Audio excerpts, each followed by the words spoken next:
Clinton Fearon, born and raised in Jamaica. Been following my passion from ever since I can remember, loving music from a very long time, from a kid, basically. And been, like I said, been following my dreams, and here I am today, still doing what I love, loving what I do.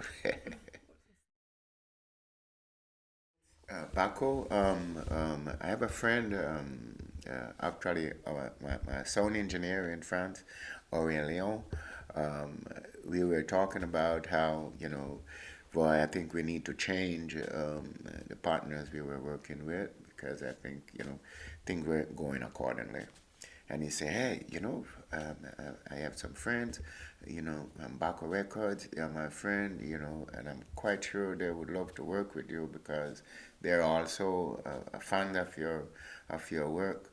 So I said, and then my wife Catherine knew some of them from before too as well, So one on one make two, and here we are. Yes, yes, and I'm excited. I'm excited. I'm feeling good about the project. I'm feeling good with my partners too. There's mutual respect. Everybody's working hard to make it happen, and so yeah. And the thing is like, okay, when I look on the evolution of it coming up, and there are some things I might not be like 100% with, like how we use technology. I think, we have to be very careful. We can use it and do bad things, but we can also use it and do good things. It's good in one way, maybe bad in the other way, but it's to pick the good from it. Basically, the reason why I wrote a song like this is mainly because I'm totally worthless when it comes to technology. I don't know anything about technology. I'm minimal, but I know that it's a phenomenon that it's not going anywhere. It's getting bigger and bigger and bigger and bigger. So I have to accept it and work with it as much as possible. You know, um, so basically, start to make fun of myself, you know, and in a humorous way, and try to work with it. Try to work with it. When digital reggae started, I think that, oh man, the productions usually is poorly done. Like for example, the kick and the drums, and the battery, the drums, the kick is always mostly sound good. For some reason I love the kick. The hi hat I do not like at all. It's like it's too rigid. You know what I mean? Right? Snare. Sometimes you can find something if you're careful enough. You can find something that works. But that also a little bit too flimsy. And also is like the human. You lost the humanness. That warmth, and the flexibility. Because when it's human, it's not all perfect, but it's human. That's how we are, So, subconsciously you can relate. When it's like this, and it's like, oh, it's like it's too rigid. It lose the blood in it, But as time goes,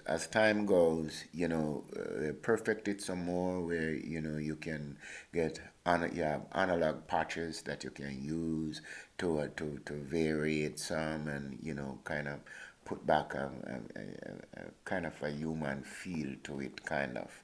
If you're careful, if that's what you're looking for, you can go close to it. So what I do, I still record and analog. Um, my past records and even this one, um, three-quarter of it or two-thirds of it is recorded and analog. I record it and like a two-inch reel, 16 track, and then dump it off on Pro Tool, and add the rest of things to it. And then my sound engineer in her studio, we have the analog patches like we talked about earlier, that you also insert. So even the things that are digital, you warms it up so it feel like it's analog, you know. So it's very close to what we've been coming, but it also keep things current too. You're still current. You know what I mean? It's not just oh boy, dinosaur. You know what I mean? But that was made for good musicianship, though. You know what I mean? I remember those days. When it was just 2 tracks, 4 tracks, and everything goes down together. And sometimes if the bass player is messing up, he or she would hear about it from the rest of the musicians. Or if it's a drummer messing up, especially for horn players, because the lips get tired. You know what I mean? After 6 times through, he's like, "Hey man, well, hey drummer, what you doing, man?" You know what I mean? So keep you on your toes. Today, you can do it different. You can compartmentalize, and if a musician is messing up, you can still go through, kick his part out, let him come back and do it later. You know what I mean? So today it's easier. You also, if you have your computer at home with a couple of boxes and things like that, same Pro Tool thing, you can do your little recording at home. But again, the production won't be as good, unless you're already a good sound engineer so because of that, you have a lot of bad productions out there. But at least artists are more able to get their work out there, you know. So to find a good production, then you have to search a little bit harder. You know what I mean? So it's just like yin yang. You know what I mean? Yes, yes. This was my first time playing bass. Oh, you got that one. My first time playing bass, and in the studio, and we were recording, and each time I got to got to a quarter of it in my head. I'm saying, ah, yeah, I'm recording. I mess up each time. It's like I get 3/4 way, and it got to me. Oh, I mess up. Finally I got through. But even before that, I'm recording, and the sound engineer, Basie, you're behind the beat, man. I said, huh? Okay, all right. So I tried to, and he said, no, man, you still behind the beat, man. I said, no, man. He said, come here, and he played it back for me. And of course I was, man. I couldn't figure it out. So how I got through it, I put myself just a hair in front of the beat, and play that way right through. And when I came back out and listened to it, it was all right. It's like, Then I realized later on, after doing several different recordings and things like that, I realized that sometimes, there are some rhythm based on how the rhythm is swing or not. Some musicians swing, some don't. How to manipulate all that and find your way within it. So because it's a feeling rather than a grid, it's a feeling, and I have to find my way within there. Some of it you can swing and hang back a little bit. Some you have to be on because everything is depending on you. I like to be the front runner on it. Ding, ding, ding, ding, ding, ding, ding, while one can take kind of lazy on it, but you ding ding ding ding ding ding. You know what I mean? And it create a feel. You know, I didn't know anything about that at those times. Until later. Oh, it's kind of hard to say. I learn from everybody. I learn a lot from Coxon. I learn a lot from scratch. From Coxon, I learn more from scratch. Um, Scratch has a way of getting involved, and he would, point out ideas, even if you don't use it at that time. He would come over and say, "Hey, you could do this too," ding, ding, ding, ding, ding, ding, ding, ding, ding, ding, ding, ding, ding, ding, ding. Okay, and I might they were playing like ding diggy diggy ding down and diggy diggy ding, and he like come, hey, you could also do ding ding ding ding ding ding ding ding.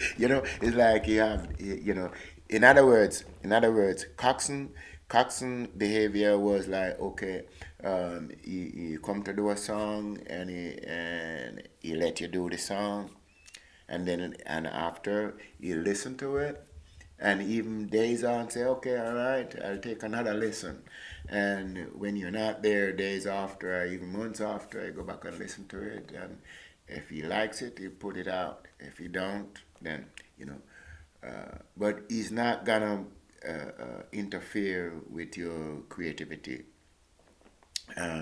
Scratch, on the other hand, from the moment he likes it, he's getting involved.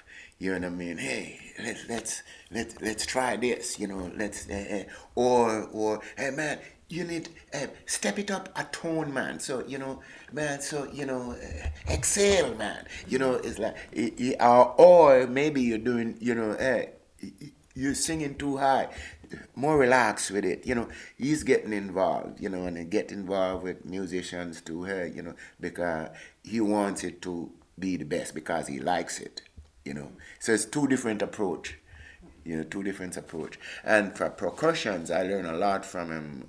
Percussions, cause when I used to play over there, like when other musicians gone, he and I would be there, and we go back and we put percussions on some of the rhythm, and sometimes another person would be there, another musicians, and we do like 3 parts, sometimes 4 parts, tang, bing, tick, tick, ding, tick, bang, bing, tick, tick, ding, tick, bang, bing, tick, tick, ding, as each one doing one different part. So, and it seemed like it's one person doing all four, but it's 4 people doing all that. So I'm saying, so it's like question and answer, question and answer. I learn a lot from him about question and answer.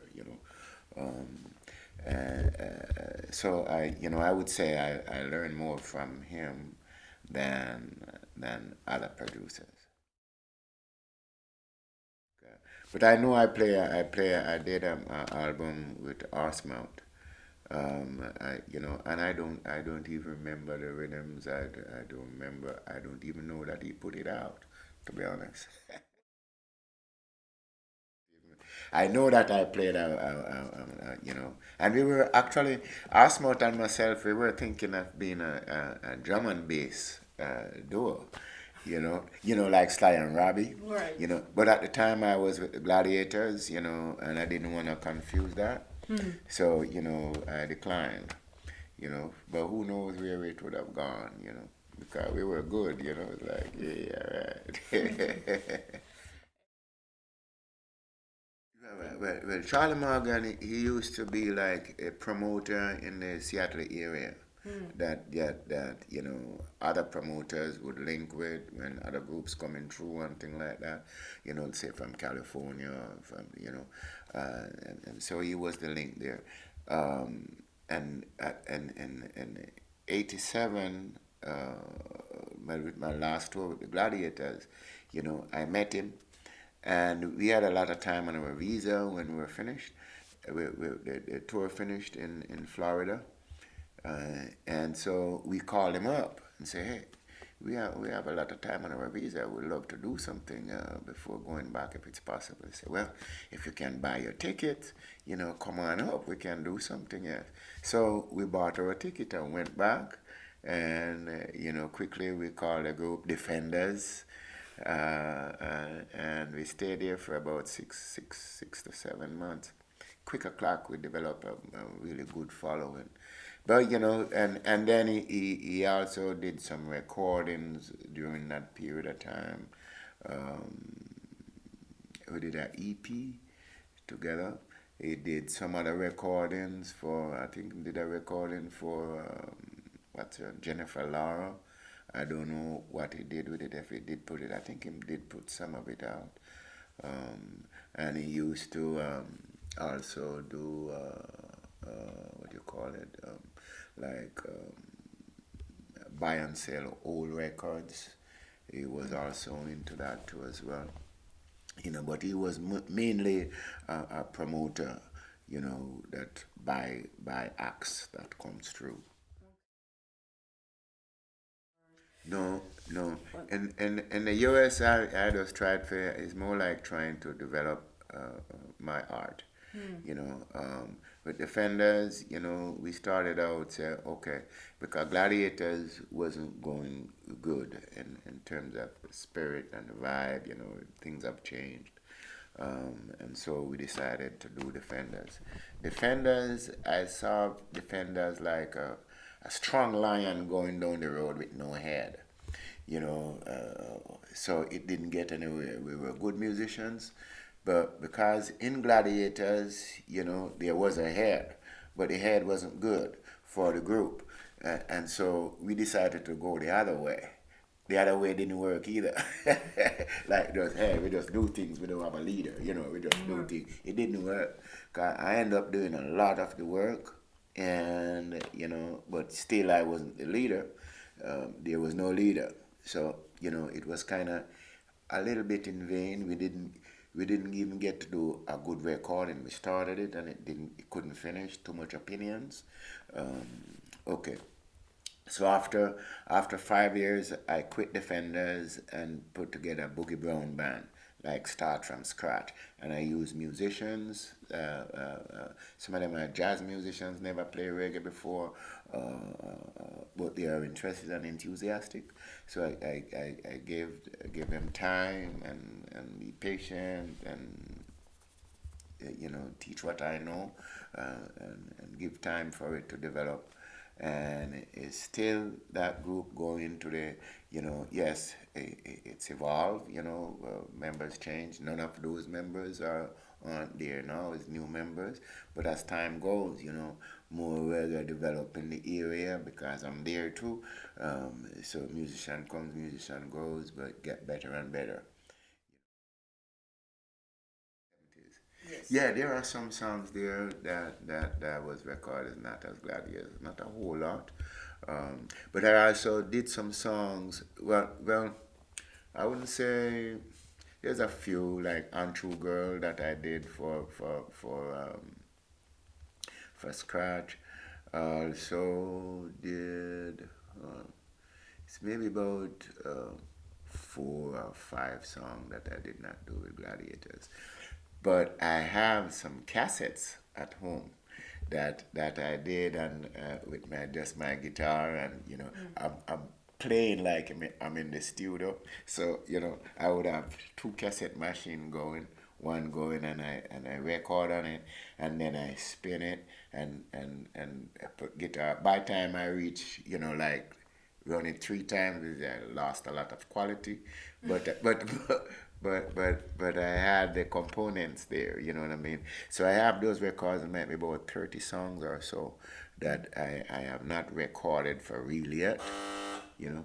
So who knows? What I might do with all those. I probably will do something with those, and because they are interesting. They are interesting. Not on an everyday basis, but I do follow it some, and for the music, I'm always so wrapped up in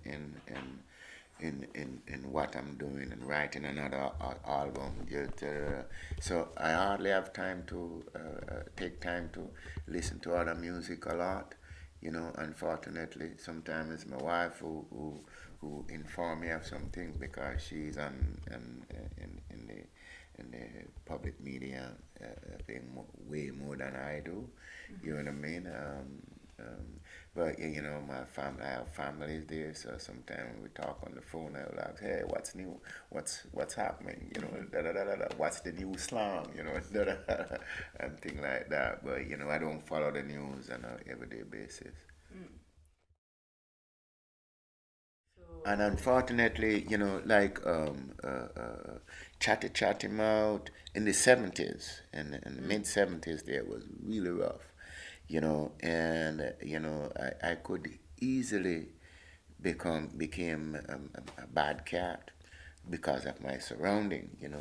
I have cat carry going. Hey, Basie, this is yours. We gonna go look food. That means they're going out to go rob. You know what I mean? Because that's how it is. I couldn't do it. I'm like, man, I can't do it. Okay, when we come back with food, you're not gonna get any. You know what I mean? It's like, some lot. I have associates, friends that lost their lives because of politics. Cats who go to school, even have degrees, come out can't get a job, they go to badness. It's like, oh, because they can't get work. You know what I mean? So hey, it's hard to see. So my way of dealing with it back then was to write about it, and kind of get it out of my system. So chatty mouth is one of that. Rich man, poor man, but streets of freedom is one of that. Seeing a light on at the end of the tunnel on the other side. It's all dealing with that kind of vibe. I was hoping that by today, all that would be irrelevant. Unfortunately, it is still relevant. It is still relevant. And that's why history say is like it is too. With hope, because I love the fact, that the younger generation are looking into the situation and looking at nature and looking at the political situation too. And because the news is way, it's easier now to communicate, and so you can't fool the youths anymore. Earlier on they could. Today they can't fool the youths anymore because everything is kind of at the fingertips. You know what I mean? So I think youth and youth is gonna change what's going on. So I'm not giving up. I'm not giving up. I'm enthusiastic. I'm enthusiastic. I'm still there is. I came up with a new word. I can't- and it is like up to pessimist. It's, it's like you're optimistic, but boy, based on the many bad things that keep on happening, you can't help but be a little bit pessimistic. You know what I mean? So I say, I'm kind of up to pessimist. It's I know it's not a word, but you know what I mean. Yes, yeah. You get the idea. You get the idea. Right. But I really do have hope that things are gonna change. It cannot go like this, forever. We noticed. I remember a few years ago I went to Kenya, and they were showing. I didn't go up there myself up on Kilimanjaro, the mountain there that always have ice on it. So it's melting. People walking up there to and from is like, wow. So if all the ice caps melting off and things like that will totally change the ecology. But here I am taking planes going where I'm going to, so I'm a part of that too, technically speaking. You know what I mean? So we have to do something about it. The gas, coal, we can use the solar to do many things. We're not doing that. But the people that have the money and really tied up in the system in terms of who can really make this happen, they don't want to spend the money to, they don't want to, okay, all right, this year we won't make 5 billion, we will just make 3 billion. They don't want that at all. They want to make more billions. So it's easier to continue what they're doing because they can make more money. You know what I mean? But what they need to consider is that after a while, the money won't worth anything. You know what I mean? Because we won't have our earth to live on to deal with it. Right. And we don't figure out how to live in space as yet. Oh, no, I didn't. I did a little bit at one time in the earlier part, and I remember asking my boss to lend me £300 so I could go in the studio to record something, and he looked at. I kind of lied to him, I wrote a letter as if I got it from someone from foreign, say, requesting that I record the songs and send to him, and he looked at it. Oh, what? That's Fearon. But what do you know about music? What you're doing here is what you're supposed to do. So I finished that fortnight with him, and I never go back. And at the same time, he gave me a ride from his house back down to Constant Spring where I could catch a transport, go back home. And he stopped at a racer shop and he buy £500 worth of racehorse bet. I'm looking for £300 from him to borrow to because I was working with him, and he wouldn't do it. But he could able to gamble £500 in one setting. You know what I mean? And I'm saying, you know what, this is not for me. He don't see my vision. And I think it was presumptuous of him to tell me, say, well, then what I'm doing with him is what I'm supposed to do. So I quit, and that was my last job outside of music. All right.